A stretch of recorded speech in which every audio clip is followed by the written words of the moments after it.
என்னதான் இருந்தாலும் சீமானு கீழே தான் விஜய் 8 to 10% தான் வாக்கு கிடைக்கும். சீமான்லாம் சரி பச்சோந்தினா அவன் ஃபர்ஸ்ட் தம்பி விஜய தம்பி என் தம்பி மாதிரி அப்படினா விஜய் அரசியலுக்கு தம்பியாவது இதுவாகுது சொல்லிட்டு போனானா அவனே ஒரு பச்சோந்தி அவனுக்கு கீழே எங்க தளபதி கால் தூசி அவன வர மாட்டானுங்கண்ணா. எல்லாரும் சொல்றாங்க தளபதி அரசியல் ஃபேமுக்காக பண்றாரு. ஏன்னா அவரு சினிமால இருக்கும் போதே ஃபேமஸ் தான், நம்பர் 1 பொசிஷன்ல இருக்காரு.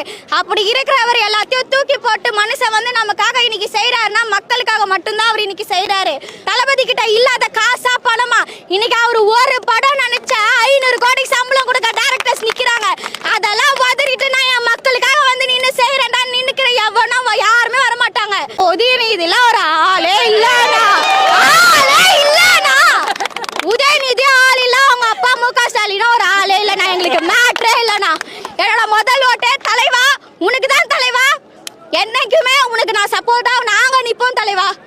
Love you.